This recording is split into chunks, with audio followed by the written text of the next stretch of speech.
This was not the heaven on earth we had been promised. It was not because of their nightly raids where they would crawl into our tents and slit our throats at night. It was not because of their mounted bowmen who would pick us off one by one during the day. It was not them. It was the miles after miles of scorching barrenness that they had built their kingdoms in. A kingdom of nothing. That is all. We marched because we were told to. Nothing more. A spear in our backs, pushing us forwards. And the enemy's sword in our front, pushing us back.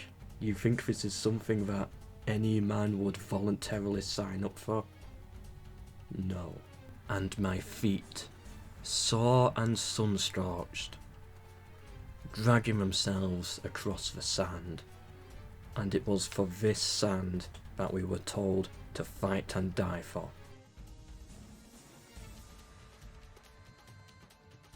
The Holy Land, a world separate from the rest, on the shores of the Mediterranean, a hotspot for conflict. Jerusalem. But that is not the only place of value here. The entire region is rich with its history. Under a man named Saladin, troops gathered.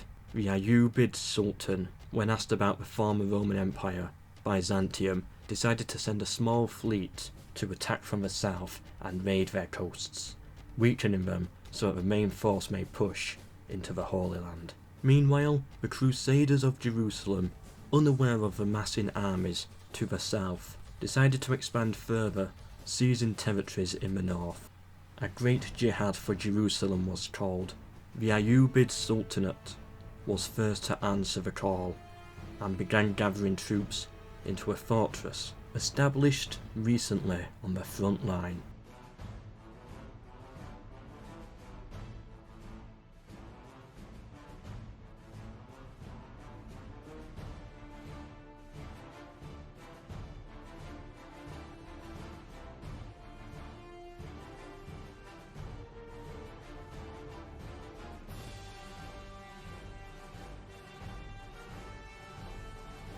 The Ayyubid fleet was quickly spotted off the coast of Rhodes. However, this was the least of the Emperor's worries.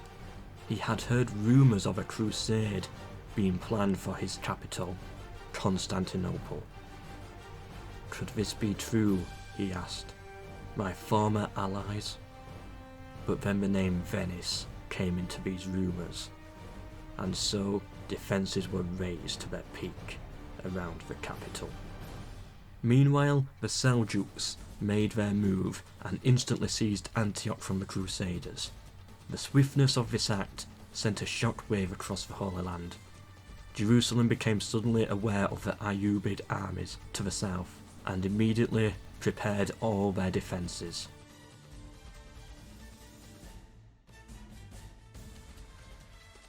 The kingdom of Antioch stood no chance and was quickly wiped off the map. The highest ranking generals and many civilians fled the kingdom to find a new homeland in the mountains. There they thought they would be safe. The Ayyubid fleet seized Rhodes and then landed in mainland Turkey for safety. Like pirates they landed, sacked and fled without looking back. It would be these minor raids that the Byzantine Empire ignored due to his fear of Venice, which would ultimately bring him down. Back home, in Egypt, the Jihad army was ready to make its move. The Sultan ordered his troops forwards. Force march. They had already managed to infiltrate the settlement. The man in charge of the gates was an Ayyubid spy, and once, under the cover of darkness, he allowed the Jihad army to enter. The cavalry barged their way through, cutting down everyone who stood in their path. The settlement was soon lost. What followed was a massive retreat. The leaders of Jerusalem fled the city to go up north.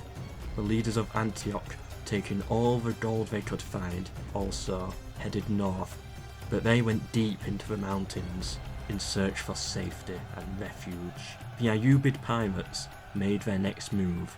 They seized Crete from Byzantium.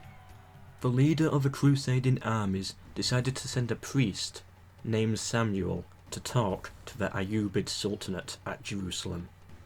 Peace was on the table in exchange for the holy city itself. The Sultan laughed at first, and then ordered the priest to be assassinated, outside the very walls of Jerusalem itself, in front of many spectators. The Ayyubid Sultanate ordered his troops to storm ahead. One by one, each Christian settlement fell. No mercy was shown. The people of Antioch founded their new homeland in the mountains.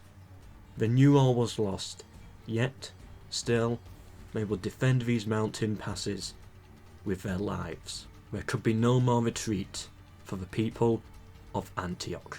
Meanwhile, the Byzantine army awaits the arrival of the Venetian Crusaders. Their emperor, so paranoid about losing his imperial city, paid little attention to the mountain troubles to the south and to the east. They would be left to fend for themselves.